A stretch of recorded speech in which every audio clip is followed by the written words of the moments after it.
आप सभी का मैं दिल की गहराइयों से बहुत बहुत धन्यवाद करता हूं। आज इस पंचायत में चंबी खोड़ी पंचायत में पहली बारी मुझे आप लोग, पहली तो नहीं, दूसरी बारी कई साल बाद यहाँ पे आने का मौका मिल रहा है और आप सभी का आशीर्वाद लेने के लिए हम यहाँ पर उपस्थित हुए हैं। और आप जानते हैं कि अभी विधानसभा का सत्र चल रहा है कांगड़ा का, और ये कांग्रेस पार्टी की देन है। कांग्रेस पार्टी के तत्कालीन मुख्यमंत्री राजा वीरभद्र सिंह जी, मेरे पिता, उन्होंने ये प्रथा शुरू करी थी कि सरकार केवल एक इलाके की नहीं है या एक जिले की नहीं है या एक हमारे हिमाचल के एक कोने की नहीं है, हिमाचल के हर कोने की सरकार है। और इसीलिए विधानसभा का सत्र जो है वो 1993 में शीतकालीन सत्र शुरू किया गया और करीबन 2005 में या 2006 में जो है आपका यहाँ पे विधानसभा का गठन किया गया ताकि पूरी सरकार यहाँ पे आकर बैठे, मुख्यमंत्री जी यहाँ पर आए, मंत्री यहाँ पर आए, पूरा प्रशासन यहाँ पर हो और यहाँ के जितने भी हमारे इलाके हैं, कांगड़ा के या चंबा के या साथ लगते हमीरपुर के, ऊना के, वहां के भी लगातार विकास कार्यों को गति मिल सके। अभी हम उसी के चरण में यहाँ पर उपस्थित हुए हैं और मुझे खुशी है कि आप लोगों के आशीर्वाद के साथ जो सरकार कांग्रेस पार्टी की बनी है उसमें सबसे युवा मंत्री के रूप में मुझे जिम्मेवारी आदरणीय मुख्यमंत्री ठाकुर सुखविंदर सिंह सुक्खू ने दी है। और हम लगातार ये प्रयास कर रहे हैं कि प्रदेश के हर कोने का समान विकास हो। और जिला कांगड़ा एक बहुत ही महत्वपूर्ण इलाका है, बहुत ही महत्वपूर्ण क्षेत्र है और यहाँ के विकास कार्यों को गति देना ये हमारी परम दायित्व है, हमारा जिम्मेवारी है। और आज इसीलिए हमने ये फैसला तुरंत किया कि हम एक छोटा सा कार्यक्रम यहाँ पर आकर करना चाहते हैं और कार्यक्रम के साथ साथ इलाके के लोगों से मिलना भी चाहते हैं। जो आपकी समस्याएं हैं, इलाके की जो मांग है, इलाके की जो आवाज है, उसको सुनना भी हमारा दायित्व है। केवल मंच पर आकर भाषण देना या मंच से केवल अपने मन की बात करना वो ठीक नहीं होता। उसके साथ साथ अपने कान को भी खुला रखना बहुत जरूरी है। इलाके में क्या समस्याएं चल रही है, कैसे हम उनको ठीक कर सकते हैं, कैसे हम उसमें अपनी योगदान दे सकते हैं, वो भी बहुत महत्वपूर्ण है। संवाद हमेशा दोनों तरफ से होना चाहिए, सरकार की ओर से भी, प्रतिनिधि की ओर से भी और अपनी सामान्य जनता की ओर से भी। इसलिए मैं कुछ ज्यादा लंबी बात नहीं कहना चाहता क्योंकि शाम भी हो गई है और हमारा आने में भी थोड़ा विलंब हुआ है। मैं यहाँ पे जो हमारे स्थानीय विधायक है आदरणीय पवन काजल जी, इनका भी धन्यवाद करता हूँ। हमारे पूर्व विधायक है आदरणीय सुरेंद्र काकू जी, इनका भी मैं बहुत बहुत धन्यवाद करता हूँ। हमारी स्थानीय जो यहाँ के प्रधान हैं जी, ग्राम पंचायत केवल के चौधरी, ग्राम पंचायत के केवल चौधरी जी, नागेश्वर मनकोटिया जी जो हमारे ब्लॉक कांग्रेस के माननीय अध्यक्ष हैं, श्री निशु मुंगरा जी जो हमारी पूर्व चेयरमैन है बीडीसी की, कांता सरोज जी जो हमारी बीडीसी की सदस्य हैं और महिला कांग्रेस की माननीय अध्यक्षा हैं इस ब्लॉक की, हमारे संदीप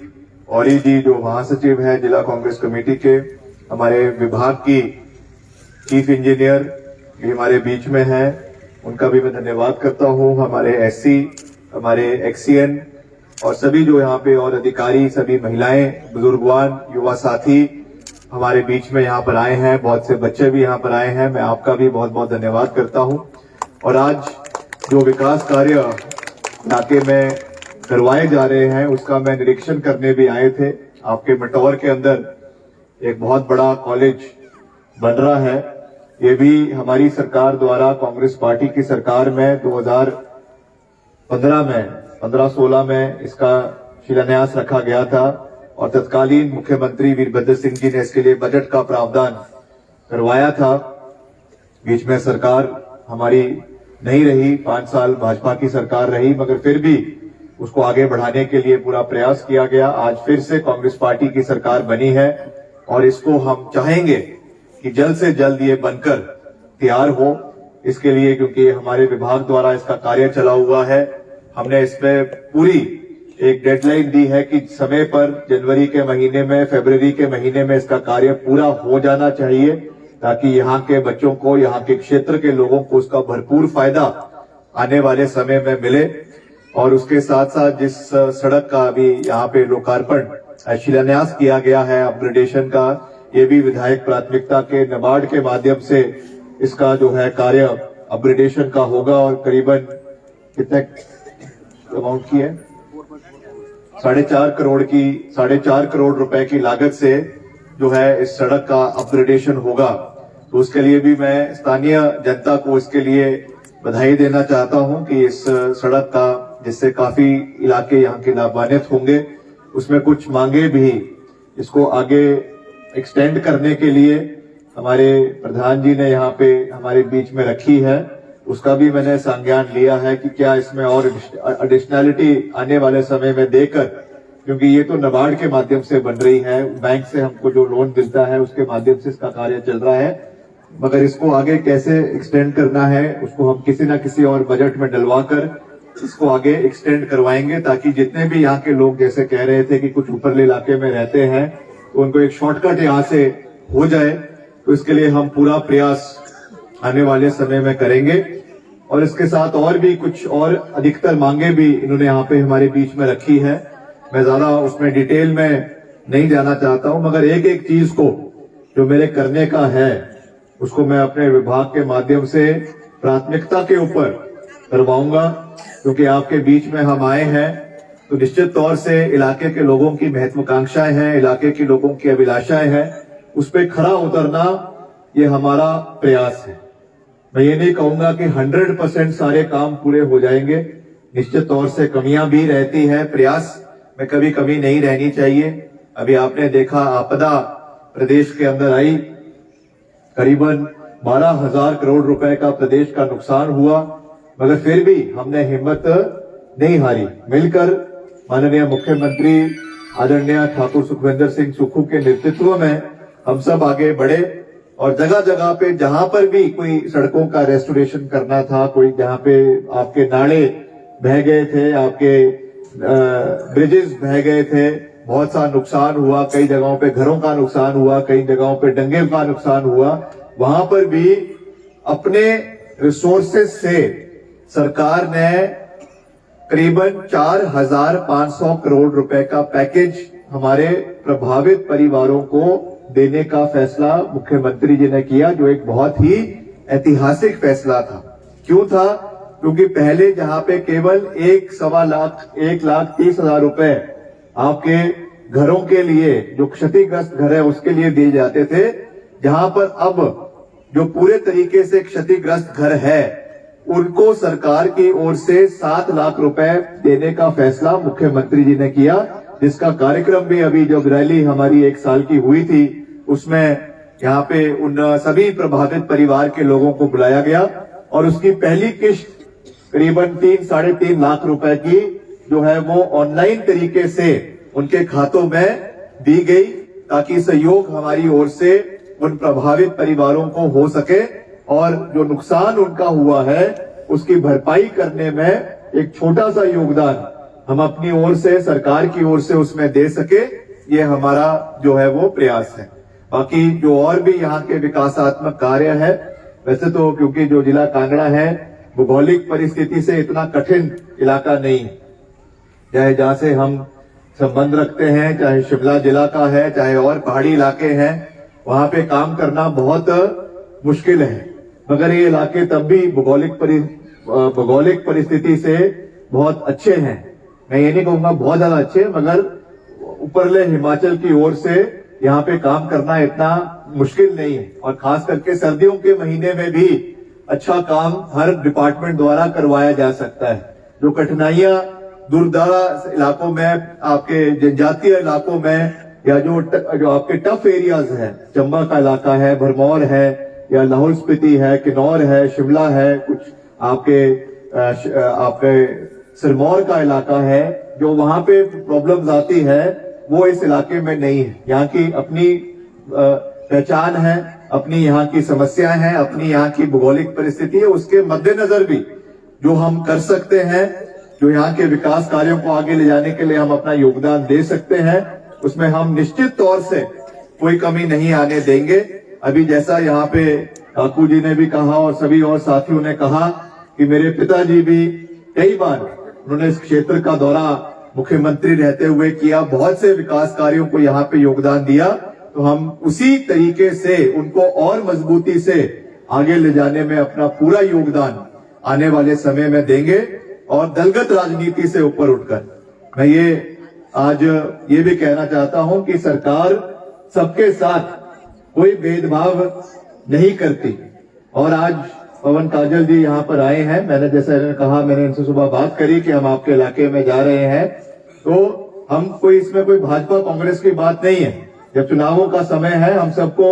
जब नहीं होता है तो सबको मिलकर चलना चाहिए, मिलकर इकट्ठे काम करना चाहिए। हम तो विधानसभा के अंदर भी ये कहते हैं,